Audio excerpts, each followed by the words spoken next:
Good morning. I'm Shauna Levine, the project coordinator for the Council on Aging. Thank you all for coming. This is the third of our housing workshops. We have 5 altogether, so there'll be 2 after this. Just a couple of announcements before we get started. If everybody could please just silence your cell phones, we'd really appreciate it. Also, the panelists will all speak, and then we'll take questions after they're all completed. So we're very happy to have 3 wonderful panelists with us here today. Our subject today is housing in Wayland. And our 3 panelists are, first of all, we have Catherine Provost, who is the Family Self-Sufficiency Coordinator and the Section 8 Administrator for the Wayland Housing Authority. We have Lynn Poisson, who is the Program Administrator for the Wayland Housing Authority. And we have Rachel Bratt, who is the co-chair of the Housing Partnership Committee. So please welcome our panelists.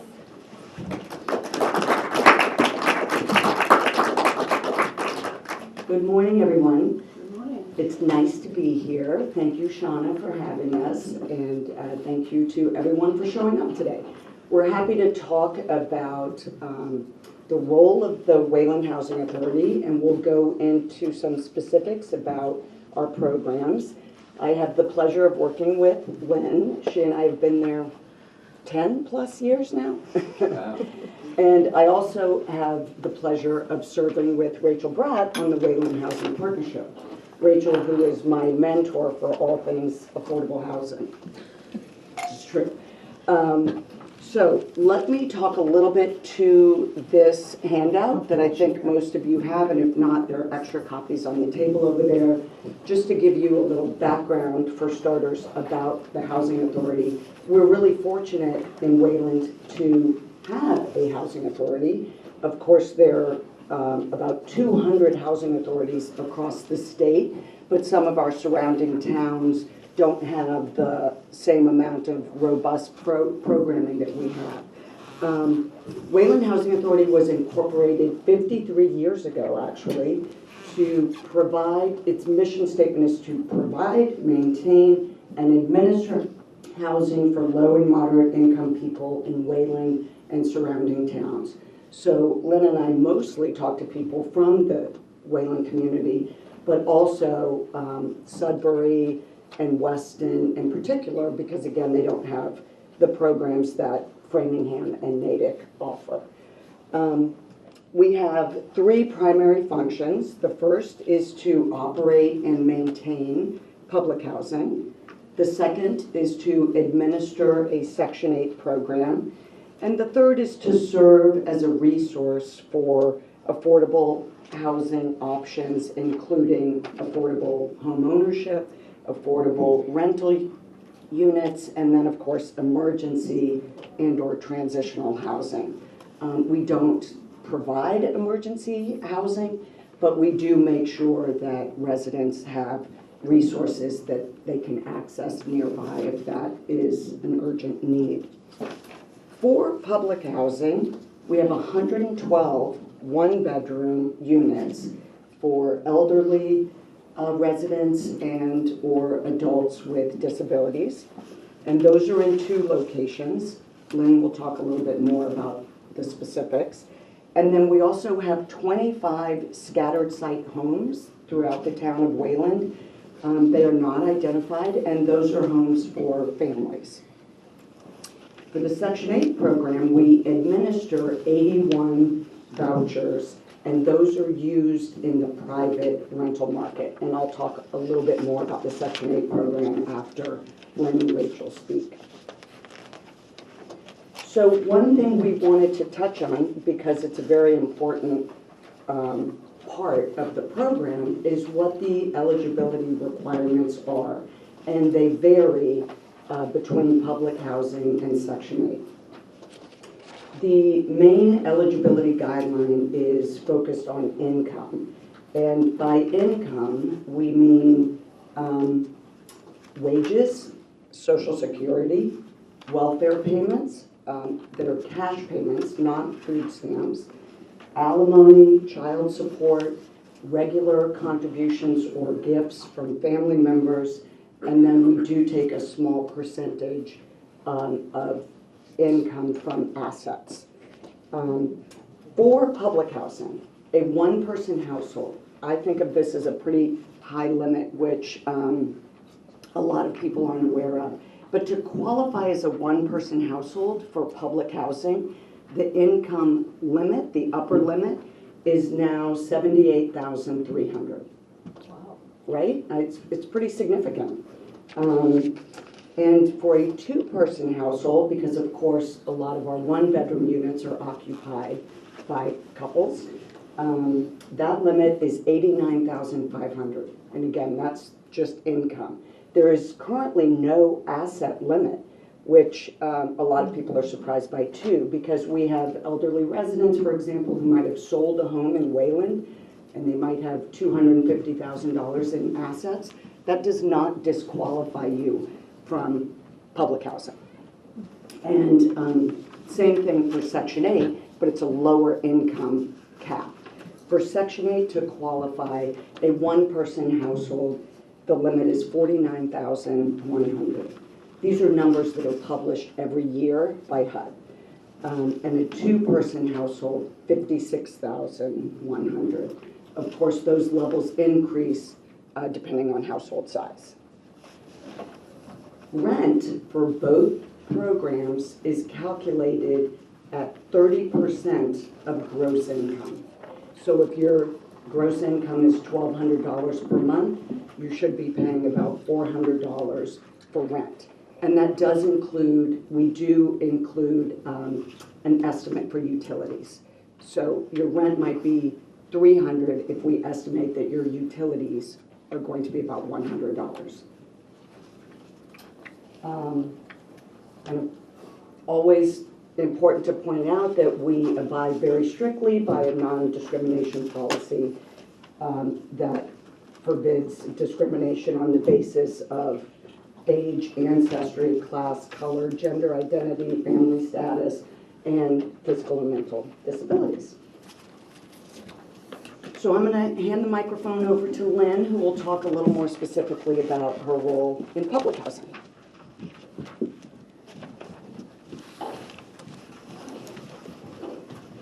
As Catherine mentioned, I work in the public housing program. Okay, thank you.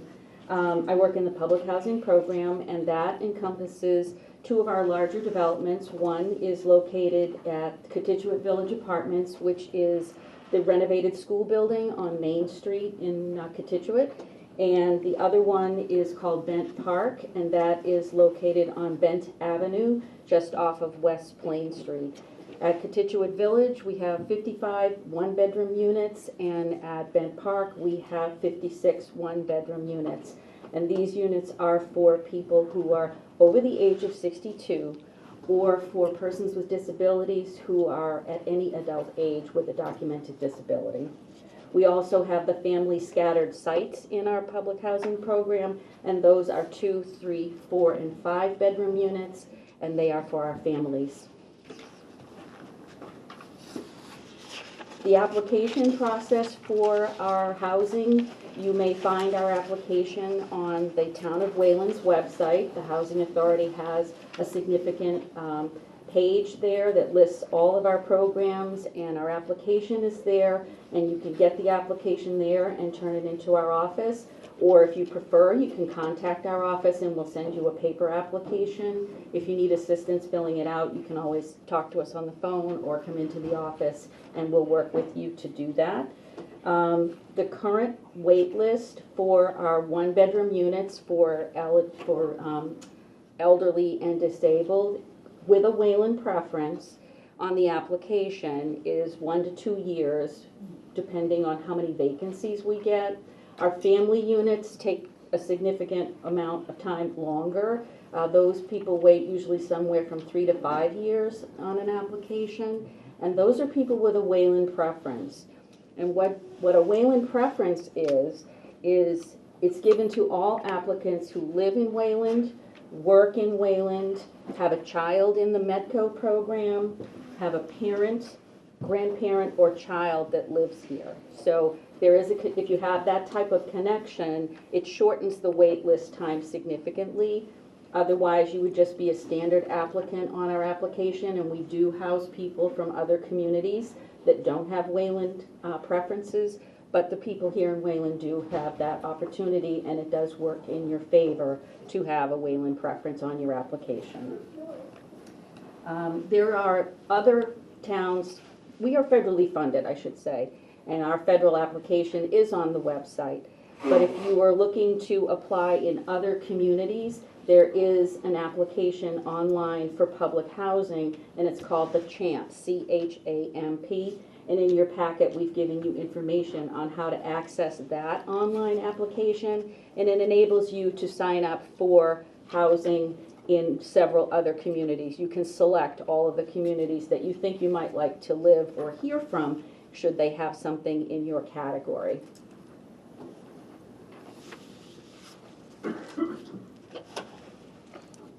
I think we get to go to Rachel. Yes. Oh, boy. And thank you. I'm glad the microphone's coming to me because I broke my toe a few days ago. And if any of you have ever broken a little toe, you know what I'm talking about. I decided I wouldn't stand up. So forgive me for sitting down. I really appreciate Catherine and Lynn's presentation. I have some updates for you on current Wayland housing developments that are being considered and so forth. But I am going to take this opportunity to kind of fill in a couple of gaps that I think are just maybe useful to know about what is public housing and how does it differ from some of the other kinds of subsidized housing that are being talked about. Because right now, we have a very precious resource in town, which is the Wayland Housing Authority public housing units. These are federally funded developments that were, the public housing program dates all the way back to the Depression era, from 1934. It was one of the strategies, one of the main, 1937. It was one, I know you were going to call me on that. No, Rachel, it was 1937, I know I was just seeing if you were awake. 1937, FDR, it was one of the major New Deal programs, primarily to get the construction industry back to work. And it was a deep federal subsidy that was provided by the federal government to provide jobs, employment, and public housing, low-income housing for people who were unemployed and out of funds, out of work during the Depression. So this program dates back all the way to the Depression era, nearly 100 years ago. And even though public housing in this country has gotten a very bad reputation in general, that is not to say that the Wayland Public Housing Authority has a bad reputation. It has an excellent reputation, and the quality of the units they produce is marvelous. But across the country, you have probably heard of the projects, public housing, being kind of a bad place to live, bad housing. Well, in my studies of public housing, have learned that most public housing in this country is actually pretty darn good. There are some serious problems, but they are always due to underfunding and lack of good management and maintenance, which is often a function of the funding. So I just want to put that on the table, that public housing is the only publicly owned and operated affordable housing. All the other housing that we're talking about producing in Wayland is non-profit or for-profit housing that has subsidized housing set-asides. And that's a very different ballgame than the public housing program, which is a public entity owned and managed by the public sector for the benefit of the public. We have the River's Edge development that you're aware of, 218 units. That is privately owned. That is a private development, private for-profit developer put that up. They pay taxes, and there's a 25% set aside for lower income households. But that is primarily a market rate, privately owned development with subsidized housing set aside within it. I know I'm not supposed to take questions till the end, but I'm just going to break every rule. Because I can. Are there any questions so far? The income limitations are different, right, for the set-asides? I believe they are, but I'm not in a position. You didn't hear the question. Oh, I'm sorry. Well, yeah, sorry. When you've got a 25% set aside within a private development, the question is it the same income limits? It would be at 80% or less of area median income. It would not be at the 50% level because those projects do not provide the subsidy that goes deep enough. Yeah. The public housing allows people at the much lower income levels to live there. Yeah. But the set-aside units, you would have to make at least 80% of the area median income. Just to add to that too, sometimes there's like a like you have to be between an amount for like 40B, you have to be between 60% of the area median income and 80% of the area median income. That's right. Okay. Repeat that question. So for some developments like the Chapter 40B, which is the state housing law, one of the state housing laws, the comment was that a person would have to be earning between 60 and 80% of area median income. Chapter 40B, I mean, that's a kind of a conversation in itself. And if there are any specific questions about that, I'd be glad to try to answer that. Or if not, I'm just going to go on and talk. What is it? What is Chapter 40? I thought you'd never ask. So Chapter 40B was enacted by Massachusetts legislature in 1969. It was an effort to try to deal with what is called exclusionary zoning. You might have heard that phrase. Exclusionary zoning is the effort and the initiative on the part of cities and towns like Wayland to zone their land in such a way that excludes certain types of housing, particularly housing on small lots and multifamily housing. So right now in Wayland, we do not have any zone, any area that is zoned that a developer could come in and what's called as of right, build a multifamily development. In order to build multifamily developments, you need to have a particular zone or a permitting process that allows for a higher density than what we have primarily in Wayland, which is single-family housing. And we have 3 basic zones in Wayland: half-acre, acre, and acre and a half. And there are many non-conforming lots, particularly in Cochituate, that are under a half-acre. But to build a new home in Wayland, you would need to be have typically at least a half-acre, an acre, or an acre and a half of land in order to build a single-family house. Chapter 40B was an effort to deal with this pattern that exists in community after community and to try to promote more housing at higher densities. And a developer that wants to build at a higher density in Wayland is allowed to do that by getting an override of the local zoning, meaning if the developer comes in and says, instead of putting 1 house there on a 1-acre lot, I'd like to put 4 units on that lot. That can be overruled, the local zoning can be overruled by the state as long as that developer puts aside 1 unit, 25% of his development for affordable housing. So 3 of the units could be market rate housing, market rate apartments or condos, and 1 would have to be at an affordable rate. Can you give us examples of some of these projects in Wayland that sort of multifamily or? So there's on Route 126, Yeah. Near Davelin Road, there's about, how many units is it? I think it's 12 units. It was a relatively new development. I wish I had the... I think I know. As you're going down towards the high school, it's on the left? Correct. That's exactly right. So that is about 12 units. It's condo-looking, townhouse-looking, and that is a 40B development. And 1/3 of those units, so if I'm correct that there are 12 units there, and I Is that Post Road Village? no, Okay. what is it called? thinking that You know, was I walk by Sorry. it all the time, that's when I, Set back a bit from. when I don't have a broken toe, I walk by it all the time. But I don't remember the name, what they call it. But it's on the left going toward the high school, going down 126. What Okay. about the school street? Yeah. That abandoned house on School That Street? hasn't been built. I don't know if that will be a 40B or not. I think they're trying to. But so again, it allows a developer to build at a higher density than normal zoning would allow, so long as the developer sets aside 25% of the units for affordable.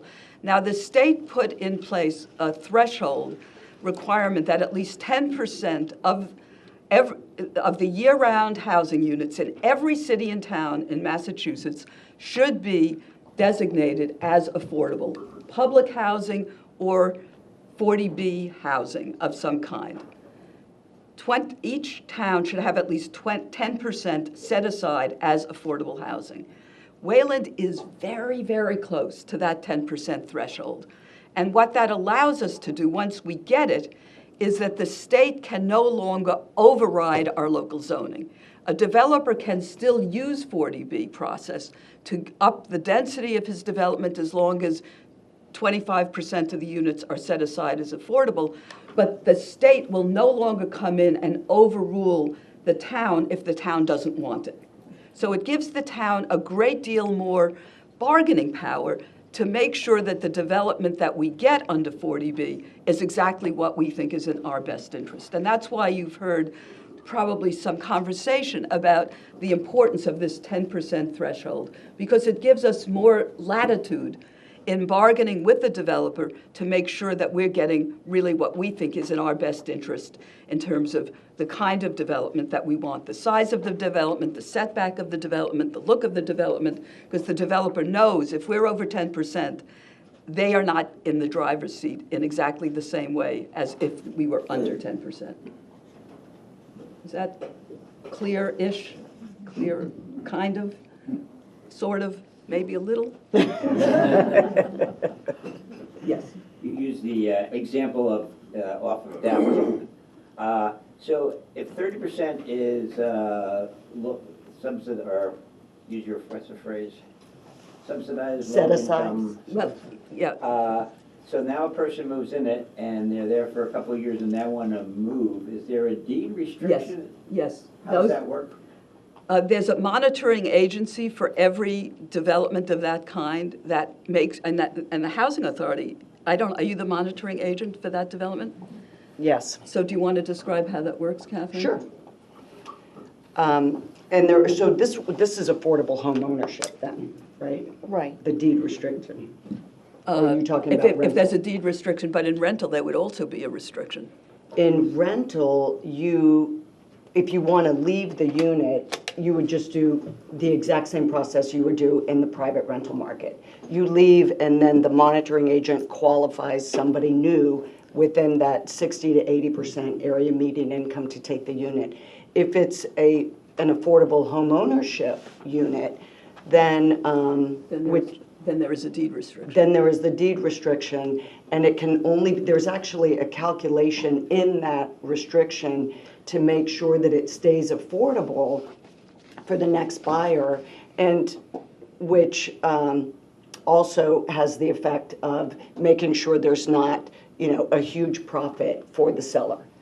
And that very much depends on what's going on in the market at that time, because it can be affected, of course, by interest rates and the specific calculation. But we've had at the old Nike site, Oxbow units, off Oxbow, there's 16 affordable home ownership units there, and those are the ones that we're also monitoring agent for.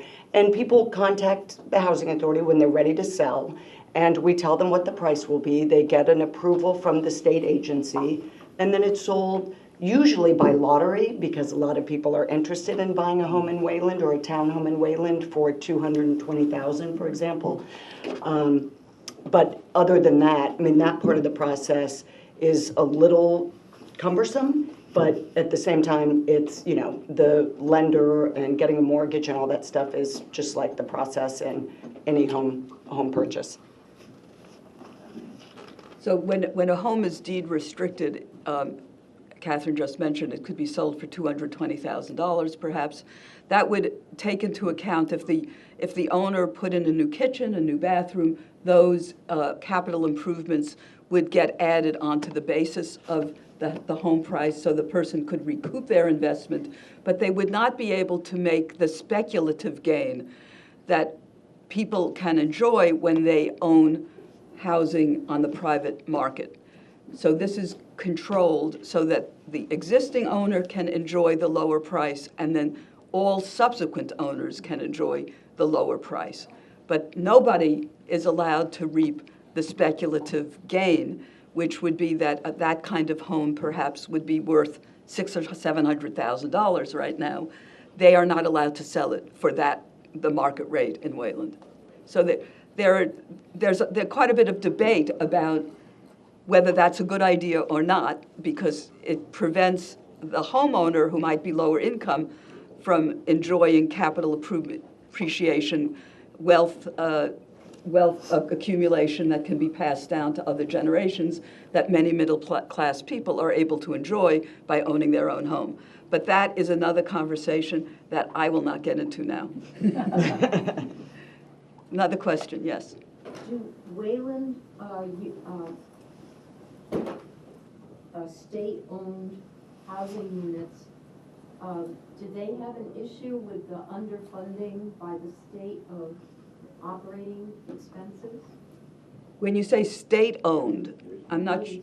The state affordable housing, state Must be talking about public housing. public housing. Public housing. So in Massachusetts, we have state funding for public housing, but wasn't it all converted into the federal program? Massachusetts is one of only a handful of states across the country that actually had its own public housing program. Eventually, it became merged more or less with the federal program. Is that right? Ours is currently all federal. All federal. Yep. So there's relatively little or no state-funded public housing.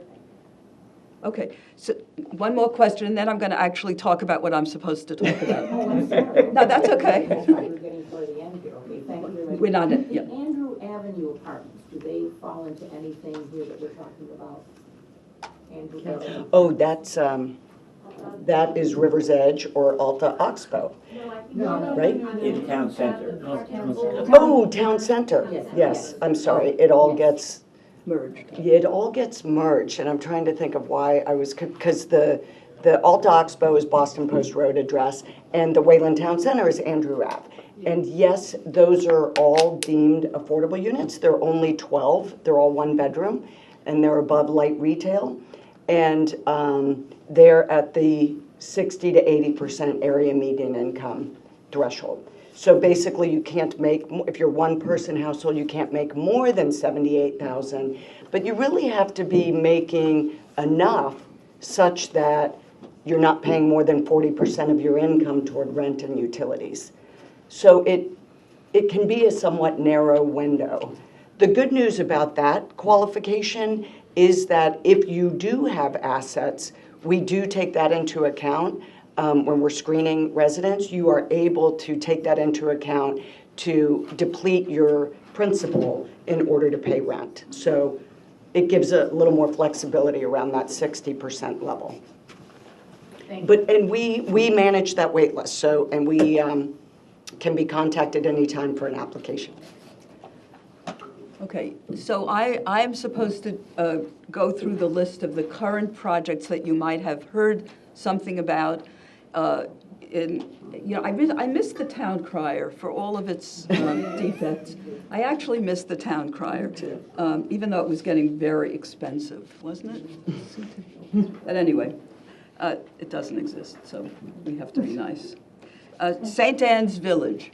So the Catholic Church in Wayland, St. Anne's, which is part of Good Shepherd Parish, which has a branch at St. Zephyrins, St. Anne's Village is the proposed probably 60-unit development that is being discussed. How many have heard about this St. Anne's Village? Good, good, good.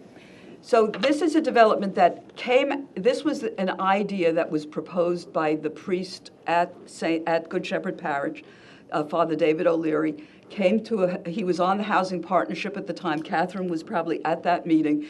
When toward the end of the meeting, Father O'Leary said, this was pre-COVID, he said, we've got some extra land, and I hear we've been talking at the housing partnership about how much we need housing and affordable housing. We've got this extra parcel of land. What would you think about perhaps using a piece of that land for affordable housing? Well, I think we all jumped up and said, yes, let's do it. Well, that was pre-COVID. I don't have to tell you how things kind of stopped in just about every possible way. But for the past year, we have been in active conversations there's an arm of the Archdiocese that has a planning office for urban affairs that helps to develop church-owned property and other property. This is a nonprofit organization. They are a top-notch group, and it is now in their court about how this development is going to continue to work. It's gotten a huge amount of support from the Select Board, from the Housing Trust, from various committees have been writing to support this. This would be 60 units of housing for very low-income elderly households through a federal program. I mentioned that the public housing is no longer being funded by the federal government. The federal government has now, since 1986, what's called the Low-Income Housing Tax Credit Program. And that's a program that is going to allow a much lower income group, below 60% of area median income, to live in these units once they're built. So it's a deeper federal subsidy program than is being done through the other private entities that I just talked about.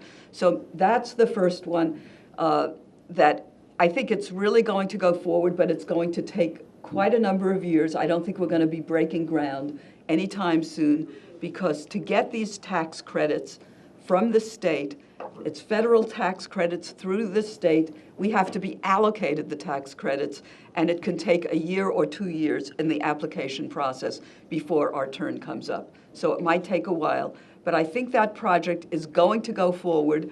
There's been a huge amount of town support. There are a number of abutters who have spoken,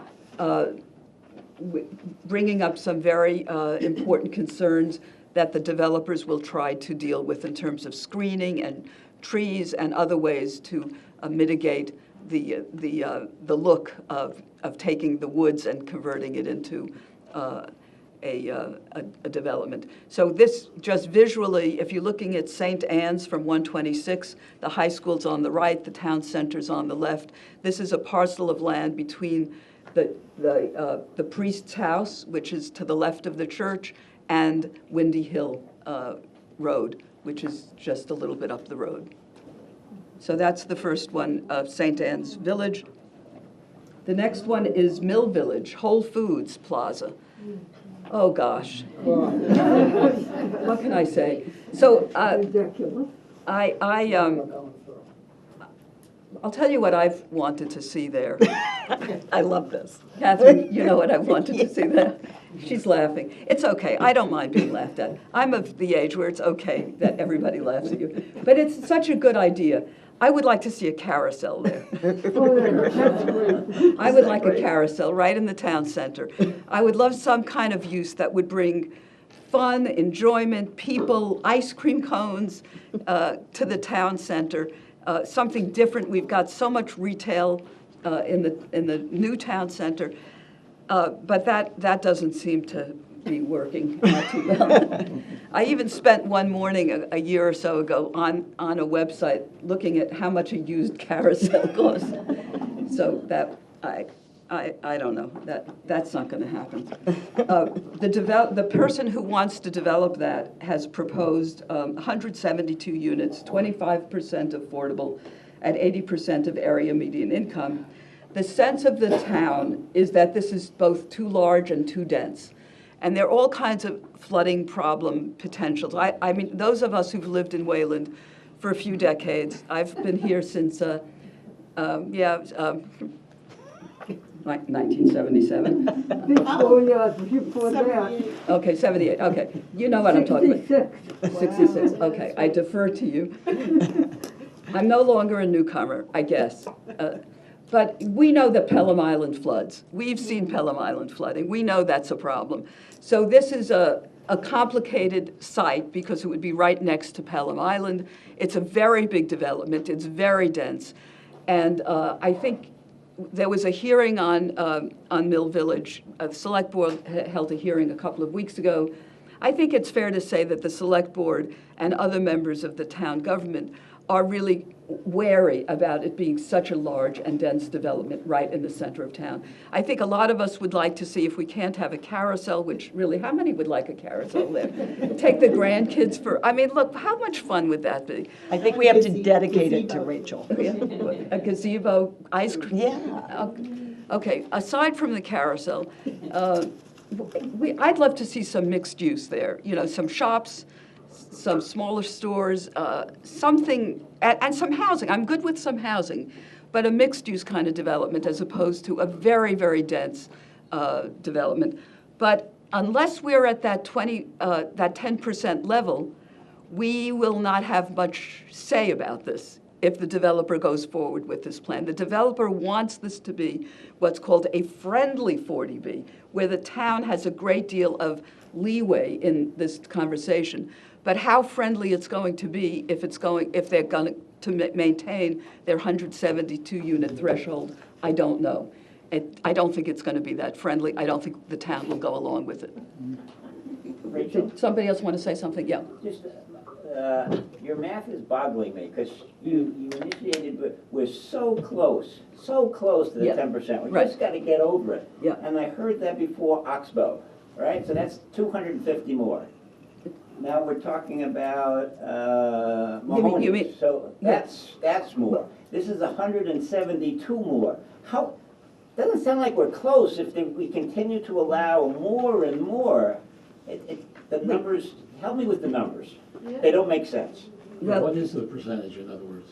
The percentage right now is something around 9.5%, I think. That's right. I think if St. Anne's Village goes through at the 60 unit level, I think we're over it. I think we're just over the 10%. Now So then 170 is more than we need. well, So can't we limit that to 60? Because then it'll be over. we'll be over it. But the issue is, for those of us who are housing advocates, we think the 10% is a minimum, not a maximum. What the 10% Well, then lets... don't keep preaching we're almost there. Put your cards on the table and say, we're almost there, but we don't care. Thank you. I like that.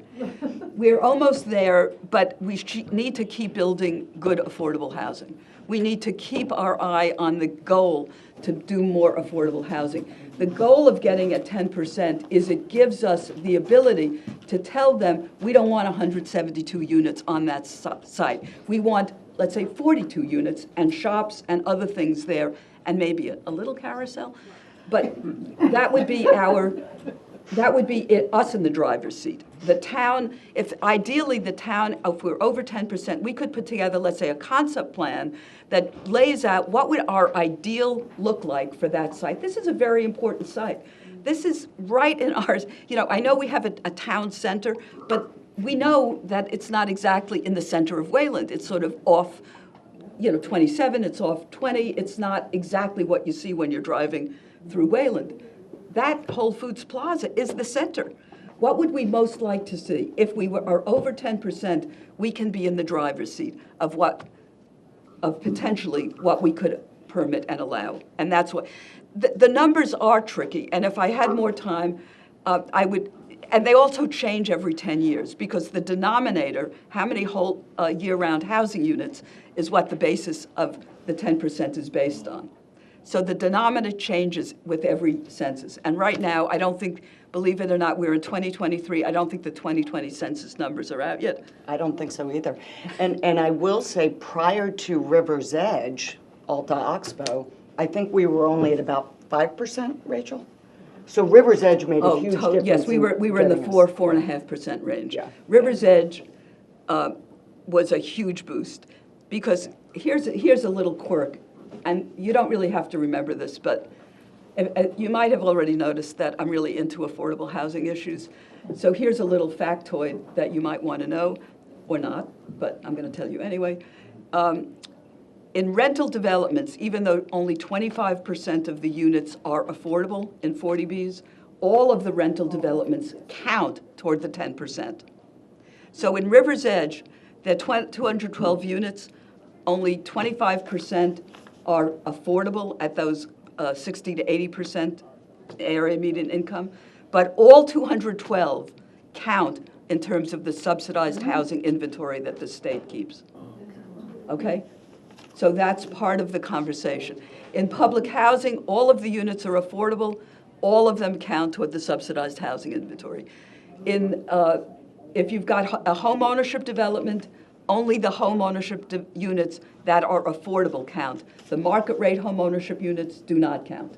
Okay. In rental developments, though, like Oxbow, all 212, we got credit for all 212, even though they're only like 66 or something on the that are actually affordable. Okay, I'm going to run through the rest very quickly. Cascade Mahoney's, that was called the Monster, right? I haven't seen signs up.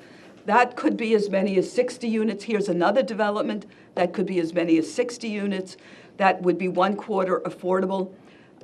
But as I understand it, that's in Conservation Commission and right now in terms of assessing the appropriateness of the site by conservation. I don't know where it is. Nobody seems to know. I don't know where it is right now.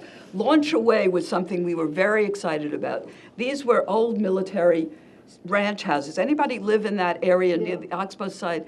So you want 12 units of ranch house style housing, kind of small 2-3 bedroom, 1 bathroom houses, probably around maybe 1,000 to 1,200 square foot homes. Many of them are in quite good shape. The government auctioned off, bid them out about a year ago. There was a bidding process. Wayland was the second highest bidder.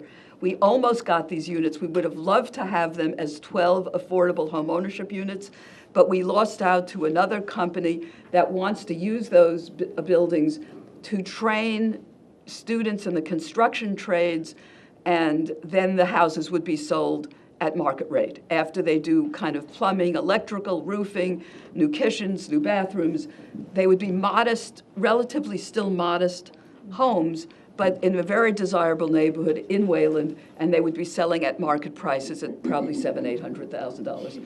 So we lost out. The town did put in an aggressive bid to try to get a hold of those units. We would have loved to have those as affordable home ownership units.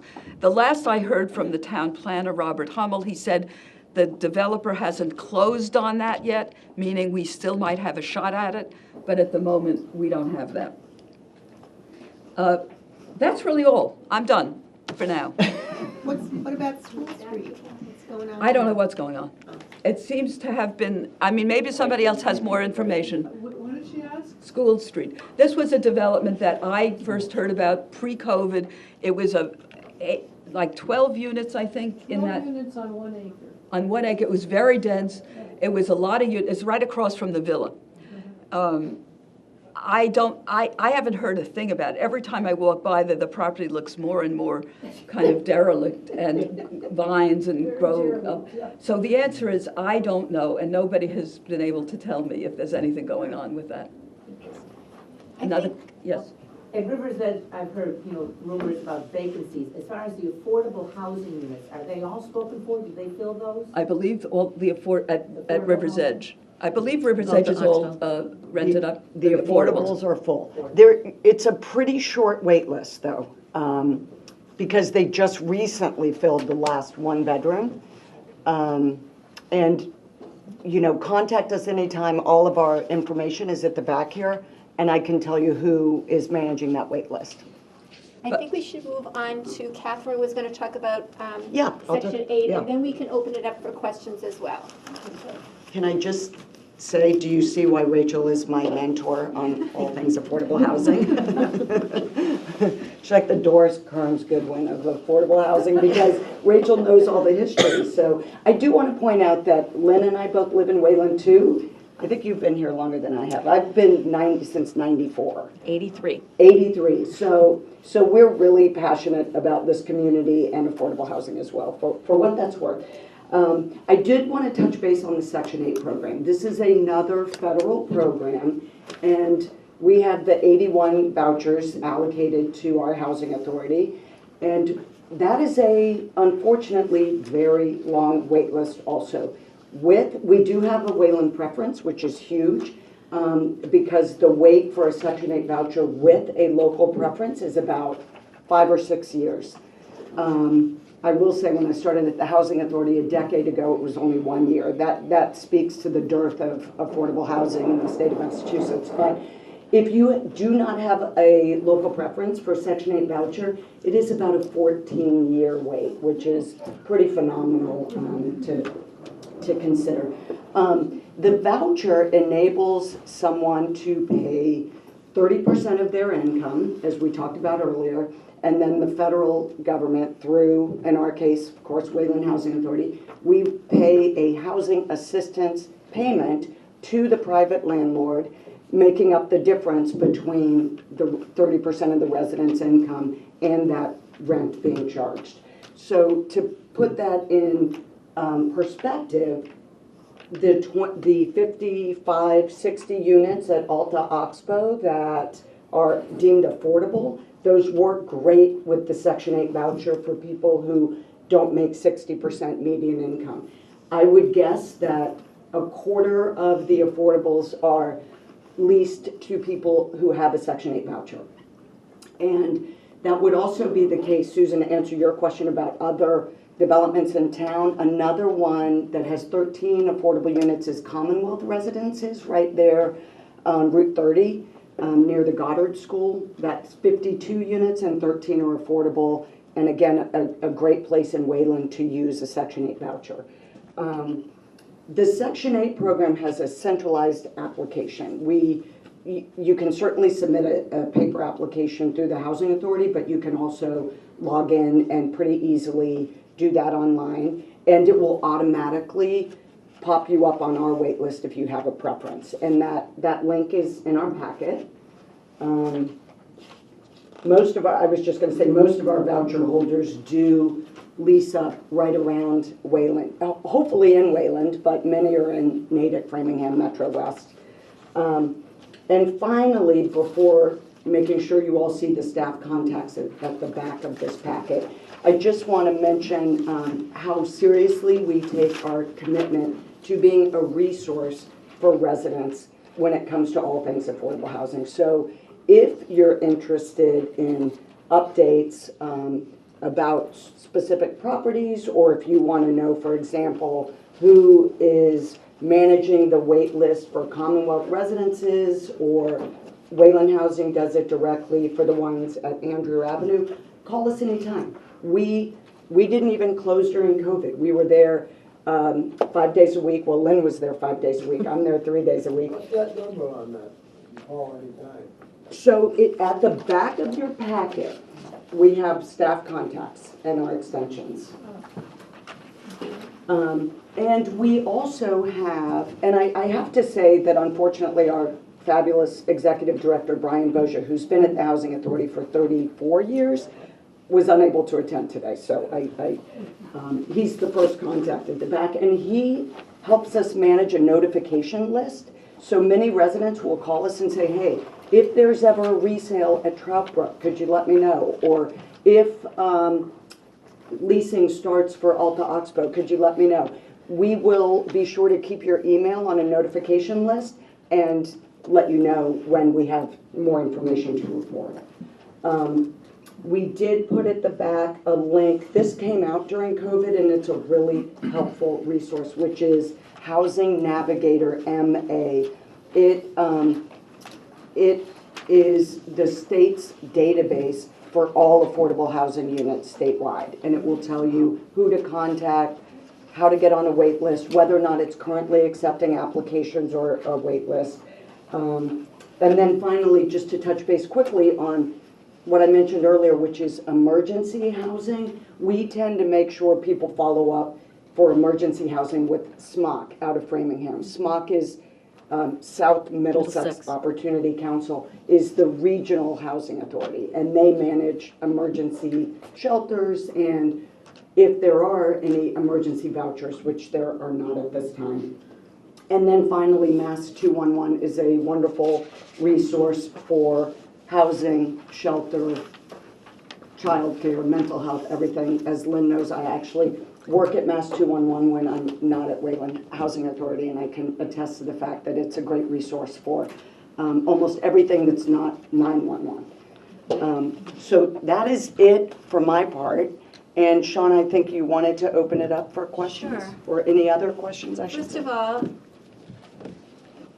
I'd just like to thank all of our panelists. I think this was really wonderful information, so just a round of applause. And any questions? I know, Rachel, you need to leave at 11:30. About at so- 11:30, So yeah. if anybody has questions for Rachel, maybe we'll start with that first, or just open it up for Susan. Yeah, I just want to say to Rachel, I'm Susan Wagner, and I was the town crier. She was the Years, town. And I thank you for missing it, I do too, although I don't miss having to go to the late night meetings, the evening meetings of the Board of, the selectmen or the assessors or whatever. But anyway, I wish it were still around. I do too. It was very helpful in getting Thank you for mentioning it. this kind of, I just want to add one thing to what Catherine said before I take your question, which is Catherine pointed out that the wait list for a Section 8 voucher is 12, 14 years. Even if you get a voucher, and this is across the country, not just in Wayland, even if you get the voucher, finally, my name's come up, I've got the voucher. That does not guarantee that you will find an apartment. So unlike the public housing program, that if you find a public housing unit and your name comes up on the wait list for the public, you actually have a place to live. You actually get a place to live. The voucher is literally only a piece of paper that allows you to take it to a landlord and to try to find an apartment that fits within the HUD guidelines that will allow you to rent that apartment. And across the country, I don't know the national figures, but across the country, a high percentage of voucher holders end up having to return them unused because they haven't been able to find an apartment that fits the criteria that they need to fit. So even getting a voucher doesn't guarantee, and this has to do with the general lack of lower cost rental housing across the country. But you had the next question, I believe. I forgot. I understand. What is the emergency housing? Catherine, I think for homeless people. Yes, yes. It really, emergency housing is mostly shelters. And SMOC, the regional agency, runs several shelters. Some are for families, some are for individual, men, women, survivors of domestic violence. There are some transitional options. It's housing is a spectrum. It can be shelter to transitional housing, which is kind of like a single room in a home where shared common areas, and then hopefully permanent housing, which would be, public housing or a Section 8 voucher. Okay, thank you. Just by way of, you might have seen some articles recently in the Boston Globe that talk about the extent to which the state is needing to use hotels, motels for housing emergency basis, whether this is for current Massachusetts residents who find themselves without shelter or for immigrant populations. Just in our own neck of the woods, in Concord, right on Route 2, there's, where Route 2 kind of makes that funny turn. It's west of 126, and it makes kind of almost a right angle turn, continuing heading west. There was a motel there. There is a motel there. I can't remember the name of it. That is now a homeless shelter. And I believe it is primarily for immigrant families, I believe from South America. And Concord, the community, is coming forward in a big way in trying to provide support services, daycare programming and other services, clothing drives, food drives, and other things that the community has been rallying around to try to provide support for these residents who are going to be living there. So it's just short term. Short term, And do they have to pay? no, they don't have to pay. They should short-term emergency housing. Oh, okay. I was interested in learning how you could actually see one of the units, and I was told, well, you have to wait until somebody moves out. Do you have photos of the? No, not really on the interior, because at Contiguous Village, Yeah. it's a restored school, so the units vary by location in the building. So at Contiguous Village, what you would have is a entryway, Yeah. a one bedroom, a living room, a galley kitchen, and several closets throughout the area of the apartment. At Bent Park, it's a little bit smaller, and it's a living room, kitchen combination, a bedroom, a bathroom, and a very large walk-in closet. So that's how those two of our public housing differ. No photos of Bent Park either? We don't have photos of the inside, no. We only have photos of the outside of the building. But what would happen is if you were eligible for an apartment and you went through the process, you would have the opportunity to see the unit that is available. And if you want to lease it, then you would be able to lease it up. So people do get to see the actual unit that is available once they've reached the top of the wait list, and then they can determine if they want to lease up or not. And Contiguous, it's an older building, very old building, right? Was Right. there ever any asbestos issues? I don't know about that, I'm sorry. It's not something that I would have worked on as a project manager there, so I really can't answer that question, sorry. Joanne? Yeah, is it true that if you have a Wayland preference for the housing at Bend Park or Contiguous, and your name comes up and you're not able to say yes at that time, that you still are on the list and you're able to be called upon again and again?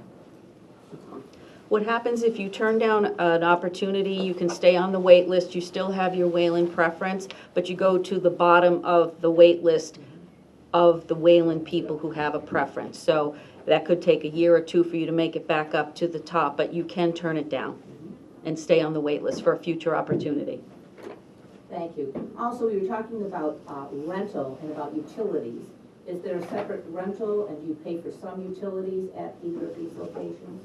At Contiguous Village, you have your rent determined by your income, that calculation, and then the people at those units have individual electric responsibility. So we do give them a utility allowance. So the utility allowance is an average of what has been determined to be an average usage for a person in that size apartment, and that gets subtracted from what your rent calculation would have been, so that it enables you to pay your utilities and still maintain the 30% of your income. At Bend Park, all of it is included.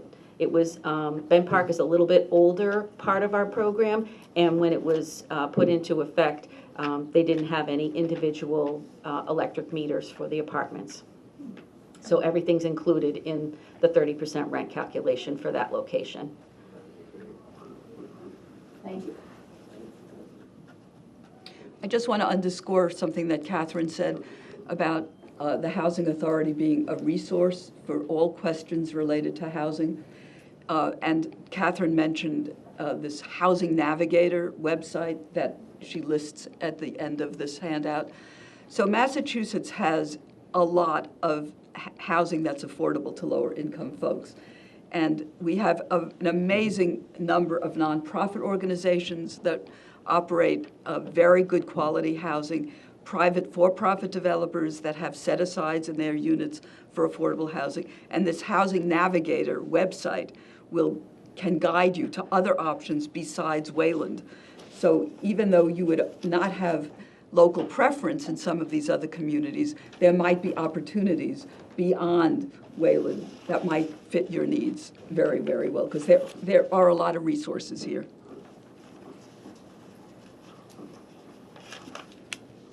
Right, on that point, Avalon Sudbury has 25% affordable as well. And that's the type of development that a lot of people really like. Arnold? This is a local preference question. Does a local preference work? All the Wayland people must be asked first before it goes to people outside, or is it a 2-to-1, or is it a lottery? The Wayland preference does put you at the top of the list. You do get a preference for being there. On occasion, there is like a 2-to-1 where we do take people who are outside of the wait list so that people from other communities still get an opportunity. But for the most part, it's Wayland preference that gets you to an apartment quicker. When you say mostly, by 2-to-1, that would be 66% go to Wayland, 1/3 outside? As a rule, yes. When we deal with local preference, we're always managing to walk that fine line between affirmative action guidelines that HUD puts out, where we're not allowed to discriminate in any possible way, plus giving local residents a slight bump up. So that's the issue that has to be balanced out. So then we use reverse discrimination for applications when we get to those outside of Wayland? Reverse discrimination. The people outside of Wayland that have applied typically wait a lot longer to get that opportunity in most instances. So they do get an opportunity, but it does take them a lot longer to get there.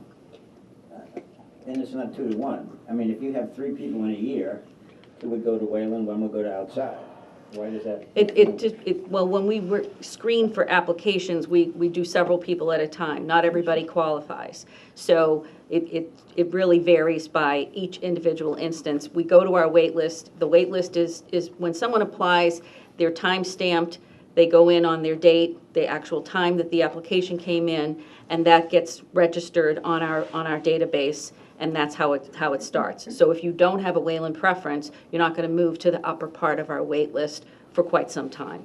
So that's why we do go down to the lower part of the wait list as often as we can, depending on what people are looking for. If, say, for example, somebody is waiting for a wheelchair accessible apartment, we don't have a whole lot of those. So sometimes they'll sit on the wait list for a long time. And we would look at any person who was on our wait list that needed a handicap accessible apartment. When that opportunity comes up, we would offer it to, if the Wayland person was there first, but then it could be several other people from other communities would be contacted to see who's eligible for the unit at that time. So it varies in some specific instances. So it's not always just a straight 2-to-1. It depends on what type of unit is available and what the people are waiting for. That also determines when they get their opportunity. Any other questions? I also just wanted to introduce Mara Snyder, who's right over here. She's our outreach coordinator, and she also is available to help people if you need help to fill out an application. So I just want to mention that as well. And once again, thank you to all of our panelists. It was really such an informative program. Thank you so much for coming. And thank all of you for coming. And just to mention, we had 2 more housing workshops, one on May 11th on housing options and on alternative housing on May 25th. We have flyers over here if you'd like to grab those to see what is going to be covered in both of those. So again, thank you for coming. Thank you.